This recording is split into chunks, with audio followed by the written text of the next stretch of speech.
Hi, my name is Manuela Davis, and this is my process speech for communications 101. We're going to be talking today about gastrostomy feeding, G2 feeding for short. Um, the first thing we're going to go to do is, before you start any process on the G2 feeding, you got to wash your hands. So we're going to walk over here, and I'm going to wash my hands thoroughly. We need to use warm water in that process. Regular dish soap is antibacterial, so it works really good as well.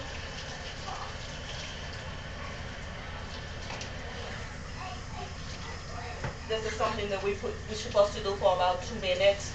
Totally get underneath your fingernails and every crease in your hands, basically. Dry them up. Now, we already had gone through the process of gathering all our supplies. What we're going to have here is a 60-inch syringe, 60 cc syringe, which is approximately 2 ounces. We have a nutritional meal formula, which is Pediasure, which has 237 calories. We have water. We have tubing. Okay, and for this process of G2 feeding, we're going to be using my daughter Zion. She is a G2 fed baby. By G2 fed, it means she takes nothing by mouth. All her meals are fed through her stomach through a button. If you could zoom in over here, this is a button. First thing we're going to do before we start feeding her is make sure to check that all around her skin is not red or any irritations or breakage or anything. So that's basically the first thing we're going to be doing here. Second of all, we are going to start filling up. We're going to open, since we're using new supplies at this time, we're going to open up the tubing. We're going to open up the 60 cc syringe. Oops. It has a lid to it. Next thing we're going to do, we're going to attach the syringe with the plunger still on it to the tubing. And she is on a schedule feeding, so really don't matter if she still has residues in her stomach, but we go to check for residues. Take that, promise. Basically what we're going to do is, there's no air in here. We're going to insert the end part of the tubing in her button. At that time, I'm going to pull.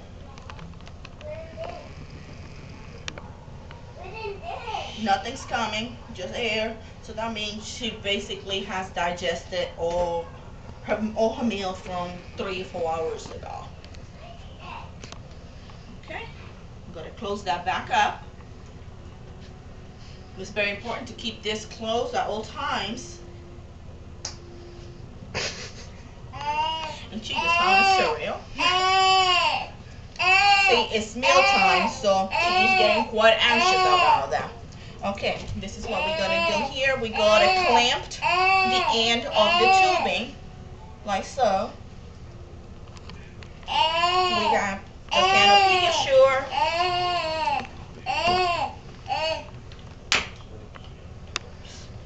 We are going to fill up the 60 cc syringe. Sorry.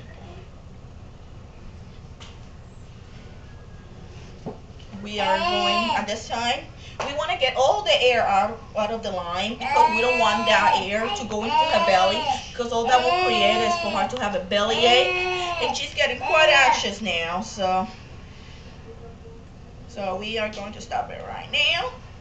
We're going to insert the tubing back in the button. This time we're going to unclamp the button, the tubing, and the gravity will let the milk go down. A feeding, it should last approximately 15 to 20 minutes, depending on the child, depending on the patient. In this case, we're saying feedings last around approximately 10 minutes or so. 10 to 15 minutes, depending how anxious she is at the time. If we do feed them a little bit too fast, they could make them to spit up or make them kind of sick. So we kind of got to cut it short. Hopefully she don't be too mad about this.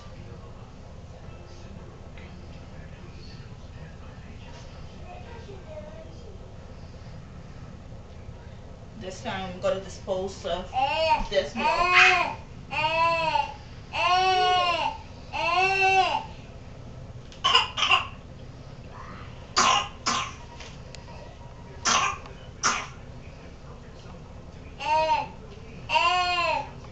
You don't really have to rinse it out just yet.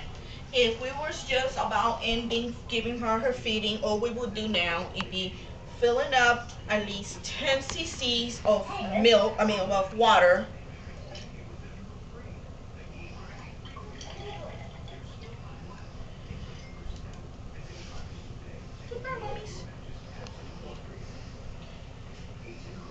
Same process, just bleed it through like we did before with the milk.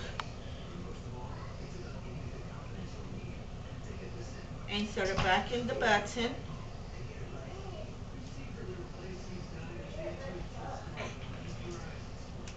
And just let it flow through. All that does is just clear up her feeding line, make sure there's no residues of milk, and just keeps it nice and clean and prevents for clotting on it. Once we are done, we clamp the tubing again, like that we don't lose any milk or any water at this point. Close it back up. Now, the last thing we are going to do is just water gauze. This is warm water. You can just insert the gauze in the warm water.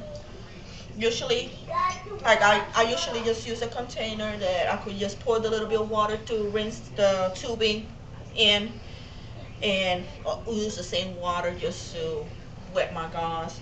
With the warm gauze, just clean around the button area, just to make sure that nothing dripped out.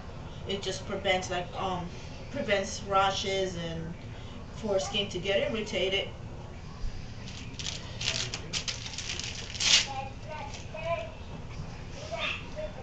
Dry it. And at this point, all we need to do is clean up her tubing and her syringe for the next use. Basically, same purpose. Nice warm water and soap, and we let her air dry.